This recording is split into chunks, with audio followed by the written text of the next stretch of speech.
Waramutse ndiko natambuka gatoyi ngize nteka gatoyi mvuga ku kintu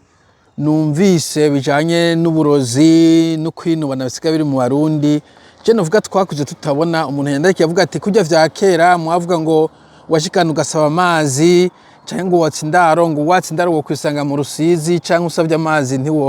ntiworaraho. Donc uko kutizerana muri societe ni ibintu bibi cane bituma societe itavansa. Voilà, aha novuga ko ndi muri quartier ikize hamwe mwita mu giti ibiti ngibi. Normalement mu bisagara nko muri Afrika ushizemo na Cape Town amazu nkaya abari entouré abakikujwe n'ibihome n'est-ce pas biriko amaclôture ariko n'amagufuri utabona biri ndani na za kamera mugabo urana ko ari wazi nshoye kugenda kuri rugero rugo nka dodora. Ikindi urana ko ariko amadirisha manini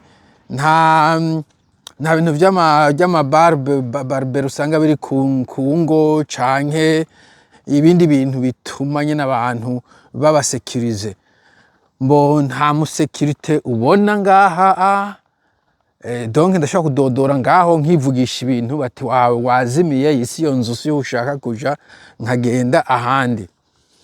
Mbo kuvyo gusaba amazi nta bantu ino basaba amazi umuntu amazi arayitwarira inacho fact ndanyotewe. Mugabo sinopfa n'umwumwa aho hari inzu ndashaka kugenda nti ni mu amazi ngaho ntavyo abantu bakora mbwagiye boyaguha harantu baba bayikora nk'uri kurakora kwibarabara nkaha waruzi ko arakazi k'iminota mikeyi gace kamara amasaha menshi aba traders arashaka kudodora ati mu amazi ngaho ndanyotewe barayamuha nta kibazo nta ngorane pe. Aho ndashaka kwereka baba police usanga n'abasika usanga ku ngo z'u Burundi aha ntaba bahariyo nk'uyu musanga nk'uyu ni boss afise igizu nk'ico afise kiko n'ubwato umenya ko ari boss umuntu w'ubwato n'abari boss ubwato bwicaye ngaho juste kuja ku mazi kuko subwo kuroba amafi n'ubwo kuja kwinezereza ubu ari boss kandi iyo nzu nibaza ko itari munsi miliyoni zikumbure zitatu ndizo hano zirazivya ni mu giti harazivye en principe abari Cape Town novuga ko ari nka Constantia. So ariko nako nta security urashobora kwizungurukira ushatse kubaza ibibazo wobabaza udodoye nta bo muri Amerika bakaza ibintu vy'inkoho ino nta muntu hasi inkoho mu rugo. Donc novuga ko ibi birafasha ko abantu ubona ko abantu babayeho ata tension kugira ngo umuntu afise umutekano umuntu afise asoda 40 bamwirukinga inyuma buri muntu nakazi gasanzwe sepa we byari buzi busanzwe ngo afise police bamucunga bagucunga kwikise wowe ugira umutekano yifise abantu bagucunza abantu bantu bose umutekano yuko hari libre abantu bari libre nta muntu w'umupolice aramucungereye umusirikare n'amazuru nanye nko nakubwiye ibiyo biri hasi cyane ari wacu wogena ukaba mu rukinjira mugabo ngaha it's all good. Ni nkujya mugabo ugiye ukamwegera ukamuvugisha uti ndiko ndakora video uvuga ati okay no problem cyangwa ati ntunshire muri video mugabo bona murabisha umugongo hello sir si n'abantu beza ntabyukankamira kuri kumfotora kuri nuko ntako ndiyabisha ko namudugije ukuboko nawe arandugije ukuboko hello sir très bien rana nayo kwimeze nk'ingoro wanashaka mbo wafise akazito gato mbwa nanye c'est pas très grave. Hanyuma ngaha uri umuntu ushobora kwitambukira mbo ikindi nko mu quartier yo mu giti nyene iwanyu mbona yibonye no mu bindi bihugu bimwe ushobora kugenda bakwinuba umuntu yogenda n'amaguru muri quartier yacu uyo no sais pas sinzi ko muri Amerika ama quartier yabera batari ko kujamo mugabo uko kuntu ko abantu baba hari tension umutekano ugashaka uburozi ugashaka ibiki bituma umuntu atabaho mu mwidegemvyo. Iyo abantu ariko bavuga ati umutekano ukwiye ahura kwiye mwe mama kugera n'igihe ariko avuga insoro mugabo twe tugiranya n'igihugu kizima mbo nkabona nshiki ahantu ugashamba nko ni fwa nta kintu winwanguka ahantu kiranja umuntu araza kuniga aha naho baminwe inotambuka kunyene ababanye nta widodomba ngo uwo muntu aducira inyuma y'urugo ninde ko nkandi guca inyuma y'ingo z'abantu mugabo ni public ikinigi n'agati n'ikini reserve ya leta bon aha ndariko kuhaza sidakwiye gusa kuja mu ngo zabo tutabivuganye bien sûr nta muntu najya ku rugo batavuganye kiretse bajya baba ariko bagurisha ibintu bwa nanye ne vyiza ino ntaba baba bari badodora ku mihana y'abantu mugabo bose ko ngandi pa Mugongo cyangwa cyazarirwa ndi inyuma y'amazu ni nko mu kigo ariko nako hari wazi uri umusuma wovuga ngo noduga ngaho hejuru ibiyo hajya nkadoda kwibuye nkinjira haba hari open gusa nta basoma baba ariko baraza kumena amazu y'abantu hano nayo n'indi ngoro hajya n'izindi ndikwicira inyuma ko musakamo kawaida Pujo nuba ko bano bo bijejera hariho amakati usanga kumbura afite amakamera n'ibiki mugabo nganda ubona nta nazaka kamera ndayibonye bafite kamera ariko nako amazu ari biyo presque partout mbo kubari muri Cape Town ino ntabigeza armed security ntazo pe ugize problem hamagara police nize ntabwo hari armed security patrouille nta nko bafise na police je ntabwo biri arme kameme haza police sanzwe kiretse iyo incident nyene iri mu nkoho rana nk'uyu wewe nyene ko yibera hanze nyene aka katsi sakiwe ariko so ndashobora kuhaca ntabwo ndamuvogereye mugabo niko abantu bibereye nyene bari libre rana n'umuryango ukuntunga n'amadirisha of course sinozumenya indani mu nzu kumbure privacy yiwe byo mu nzu ça c'est normal kubahana mais voilà ushaka kwitambukira icakera nta tension ziba zihari anakonye avuga ati wewe ivyo uri kurakora n'ibikuti cyandiko ndigira video nabuze icyo nkora so what okay hanyuma kandi n'abantu muhuye ntabwo bari baritanduye bongo navuze gushana muri video si byiza mugabo kandi ntabwo barandimitse ngo uradushizemo bijanye ugiye kutugurisha hana ibigabo bibiri nibaza kuba bari ko barakora ubuzi ngaha hafi je ne sais pas abantu baza ko bataba hano hafi pour une raison ntababwiye. Hello guys. Hello. How are you? Where to? Roaming around? Yeah. All right. See. Okay, ibigabo bikomeye cyane ogira nibikinyi bya rugby. Ke aha bo anko ni for and muri public ini public nshobora gutambuka abantu batambuka bariko baragorora imitsi cyangwa abantu bafite ama bicycles cyangwa abantu nyine bafite ama bicyclette amakinga rero twita amagare mu Rwanda no mu Kirundi harita amagare igare mu Baswahili naho ni imodoka. It's confusing. Ama confusion là-bas. Mbo kintu cy'igishamba kiziba reserve but ja kuvuga ko ivyo bintu by'abantu bundi bagenda binubana buri kintu biteye isoni cyane vraiment birababaje en principe kubera urumva ko abajene bari ferme iko je abajene tuvugana ese uramaze kuja kwanaka ngo reka da koma ujya muntu aci ubwenge dusana ikintu kuko utaja kumuramutsa ngo yangu urabona ndindiriye moto twebwe tukira abajene ntavyo kwindira moto ntazari zihari urazinduka mu gatondo ukagenda urugendo ndijya nzu nini ukagenda urugendo ukagenda ukaramutsa umuntu mwasetsana ikintu canke uza ahantu ukagaruka urusha ukaryama ushonje ugasaba ivyo kurya kwibarabara kumbura nta bantu benshi batanga ivyo kurya mugabo nta muntu yakwica comme ça abantu hariho liberté de mouvement. Encore une fois je kesho na kesho ndiko ndavuga ivya kera mba ndiko abajene benshi agiye wumva reka kubwira ivy'intambara mugabo intambara ntabwo mundi zamyeho umuntu wese yavutse kuva mu 73 gushika mu mirongo kuva mu 80 gushika mu 88 mbona shaka gushika muri 93 novuga ko nta ntambara zari zihari 88 kumbura bari marangara ntega peut-être mugabo abantu bari mu bindi bice by'igihugu kuva mu 73 gushika mu 93 nta ntambara babonye harabaye ubuntu bw'uwatake butoyi za Kamenge c'ibitoke mugabo nta muntu yoyita intambara sudumeme. So jana no kuvuga muri ivyo bihe niho je naruka niga primaire niga secondaire wasanga ariho liberté de mouvement en fait haba gutembera nta hantu winuba utaja bo hariho hake mugabo bitayi generalize kandi navyo novuga ko byari ubwoba. Speaking of that ora nka hantu hameze nkaha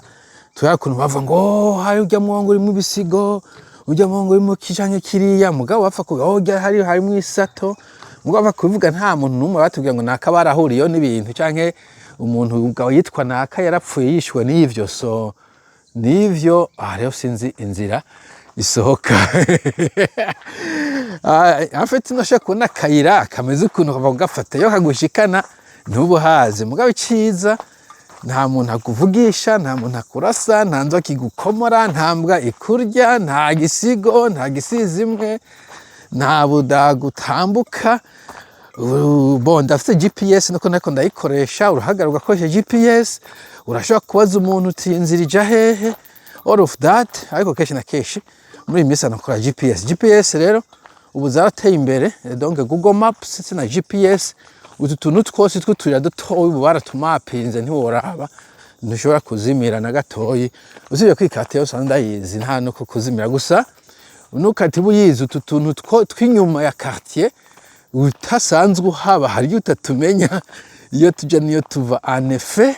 je nibaza ko nazimiye mugabo kandi ntuzimira kuko kugira ngo tushome mena home uratambuka ukuzona userukiye kwibarabara et voilà kabugarutse muri civilisation ntawuzi nk'ikiyo kija kumbure abantu bajya kuroba I don't know ariko urabona ko kandi iri kugendera hafi y'inzu ntuvuga mu kigo c'inzu nta clôture zifise nta security hari si donc ngaho uje gutambuka aha ukagira amakuru ngaho of course not turubahana mugabo urabona ko ari ikintu cyo kwisanzura hamwe no gutrustinga nababonye uri kuratembera ntabwo wamenya ko ugiye kubiba bazi ko wewe uri minding your own business uri ko review wawe nabo bagakomeza bikora ubwabo bo buri konga katagira ukuntu kakaba gafise ikiraro ruke sinumwonga hana ahantu hikizi I don't know umuserege kwa bayita umuserege hari ikiraro cyiza ucisha ko ni pikipiki imodoka peut-être pas iraza ko idafise wide itari wide enough width but yeah biranafasha kandi ko abantu baguma bari active muri nature nk'ako ari kure yisikure n'inyuma y'ibarabara donc imodoka zicambara ntuzumva haba hari calme silencieux aho kandi umenya ko nta danger ihari donc n'umwana mutoya usibye gusa ko utinya ko yohava zimira canka akamanuka ngaha mu mwongo wagiye kuraba ibintu akava aja mu kiziba n'umwana yohatembera bo ino ntibari kuri abana bafite ko bibana anefe umwana atarakwiza imyaka 14 ntibamurekure ko yibana mu nzu wenyene ko sika mu nzu wenyene bo ndani baza nkaho hadugiye kushaka gushika kwibarabara principal moya I don't know mugabo ndazi ndiko ndaje kameme ndaza hirija kutubukira but what I'm saying guys none tuzosubira kwizerana gute bizoshoboka gute gusa nosaba abarundi muri diaspora ibintu nimubizane pe ibintu vy'uburozi nusanga muri Amerika biriyo ibiki muri ntaci sanovoriye guys bigufasha iki numva ngo uratuma nakangwa arakwansa umwice none umwishe hoho so what umwishe cyangwa ibintu yarafise ubitorane none umuntu mwanse ucumwica umuntu ajya mwanse umugirwa kure uwo kibera we nawe kiberaho kuwe ni lazima ngo ucumwica ngo nuko mwanse epira encore umuntu akubwira ngo unyishire naka watacyo mwapfa ubwo bwoko bwumva tuba tugiye guserera ke donc hano navuze nk'umwana utomure akora nkaho urana ko hari ikiziba kinini cyane umwana ashobora kuzubara akagwayo kameme yari umwana w'igifata nzoka mbo ibi bizi aya mazi kenshi bayita ngo ni grey water storm water oh wow aha ni hanini njya n'umuntu yoza kurabamo amafi ya kino gihugu naco kirimo amazi kirimo amasoko cyangwa cyaneva naco ni Eden ya kabiri inyuma y'u Burundi kameme nta wumesha Burundi okay aha nta uzingira haja kumuhana w'umuntu I don't know je gusa nkurikira aha hasize ikariyere yo iti kariyere mu Kirundi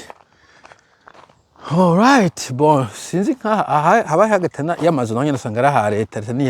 niyo itemu ubwatsi okay urero yitongora afite uruzitiro which is good I think fence ni nziza situfise nk'abana abantu bafise abana bashiraho fence kwera abana nasanze ni hatari ese tungaha hari ikiziba ngaha anibaza umwana muto nk'imyaka 2-3 ashobora ku wandaringa bagasanga bazimiye mu gashamba bon ico gihe ubagumza kwijisha yeah kubera safety comes first cyo kindi kintu abantu bibanda so nakuvuga ibintu vy'ibirozi pe nukuraba ntimuze muri teza urubwa ni ibintu biridikire kuko nugiye nko kwa muganga ukabwira muganga ngo bandoze ati bakuroza ibiki ngo vyaje mu muyaga muganga avuga ati mwabantu mwebwe primitivity zobavamwe ryari yo cyo ati subira wanyu rero genda ujya I don't know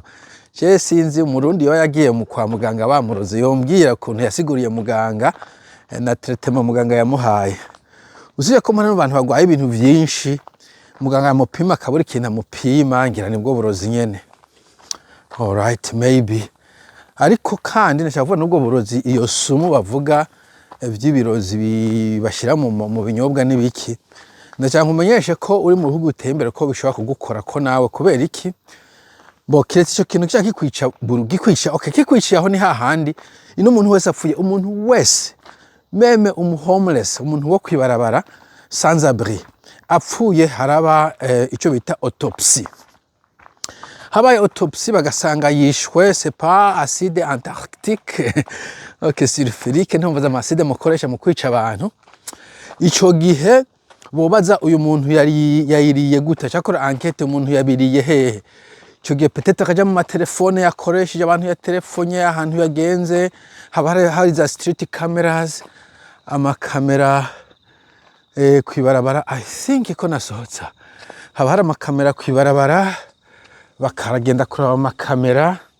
ahantu yagiye etc canke bonye nakagifise amagara kuvuga ati jewe no munsi nariye nanyoye juice kwa runaka ico gihe ushobora kugwa mu kaga my friend uziye ko ntamva ahantu vyabaye muri diaspora mugabo ugenje kushaka gukomereka ke nashitse hano hari abantu bari gukina i playground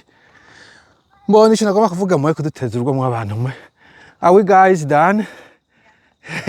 too much fun yeah. Okay sawa ndashitse nanje kuraba abana hano mugira umunsi mwiza bo na hano mbona tacho habaye